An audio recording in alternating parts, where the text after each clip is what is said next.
Okay, so that is pretty much the extent of the basic editor. And so now the next piece is really being able to customize how your slide works and functions for you.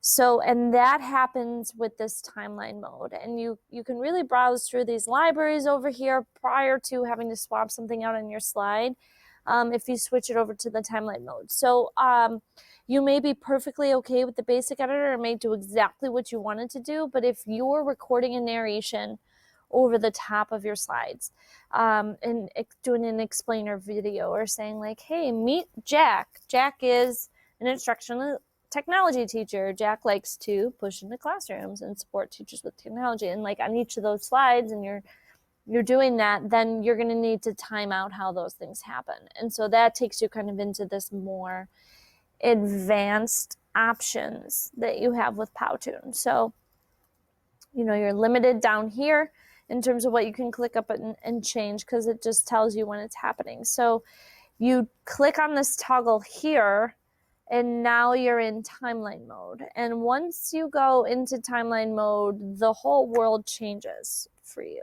You'll see, like, look at what's happening here. Everything is opening up now, and it's going to teach us how to do Powtoon in 7 clicks.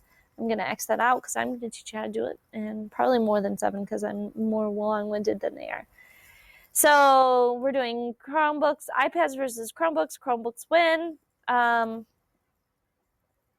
Maybe I don't even want this slide here. I'm scrolling for a different slide. So I'm going to pick a slide, and then what you're going to see, I'm going to go to this slide. This is a great slide. I love this one. I'm not sure if I'm going to use that waterfall slide. And so this slide has all of these things happening on it. I'm also going to snap this into the slide for you. The timeline now is showing you when things are happening. So this slide is 6 seconds long, and it has a music track on it. You can turn the music track off, or you can turn the music track on. You can add seconds or remove seconds from the timeline. Then these little folders here are what is entering the screen at that particular time. So if I click on this bundle, and these are all in bundles, there's 8 objects that are all coming onto the screen at one time. And it is the circles, all 4 of the circles, and the text up here. And you'll see if you're hovering over them, do you see this? It's the 2016 up here. Okay, so this is what's coming onto the screen at this particular time. I can edit this, and I can also delete it. I can delete the whole bundle if I wanted to, just by clicking on it and hitting delete. I'm just going to move my mouse off. So that bundle right here is coming onto the screen. Here's where it's coming on. It's coming in at 0 seconds. You can, if you hover, do you see this? You can drag and change when it comes into the screen. And you can also change how it comes into the screen. So this here, if I click on this, this is the transition. So this is a shuffle. It's a slide, I think. It's a slide. And then you could also do like a hand puts it onto the screen, a fade, a pop. I love the pop. The pop might be my favorite, or you can take the effect off. These 8 objects are coming onto the screen, and they're staying on it the whole time, all 6 seconds. And then they leave. Okay? And that's how that's happening. This is the play bar here. This is the play bar of the slide. This bundle here, this 5 spot here, so if I click on this 5 spot, is this bundle, this whole yellow guy, which is the image, the circles, and the text underneath. And if I click on it, I can see that all here. The image, the other circle, if I click on each piece, the circle, all these layers that make it look really polished and professional, the text, and this. And this is, if I click here and then kind of hover off, is coming into the screen like this. And it's leaving at 6 seconds. So it's coming in first at 1.5, and it's staying the rest. And so then this one's coming in at 2.5, and then staying the rest. And then this one's coming in at 3.5, and then staying the rest. And so if you wanted to change just the transition or the time, you adjust that like that. And every time you add additional objects, you have to time out when those additional objects are going to come into the screen.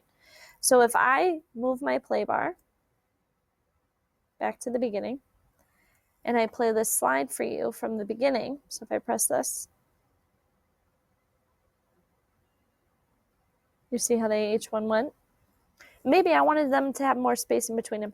I'm going to play it one more time coming from this slide because I want you to see the 2016 come in. So the 2016 is happening at the train. Oh, I guess it's already there. It's always there.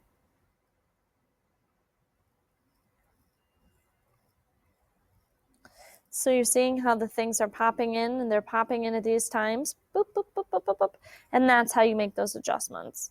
So you're still swapping things the same way. You just get this like total control over everything.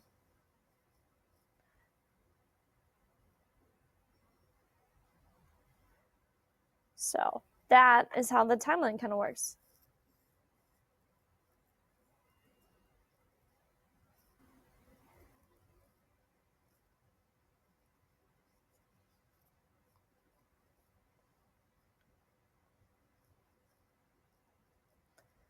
And as you can see, this is how you end up in this kind of like black hole of oblivion of making crazy adjustments to your Powtoon that take forever.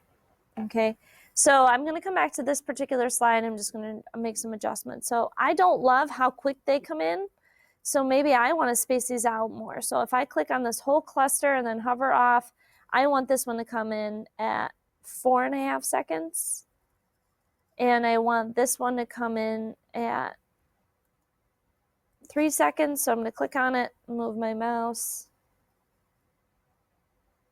adjust it, and then if I press play from the beginning, more time in between each one. See? So I like how that flows better.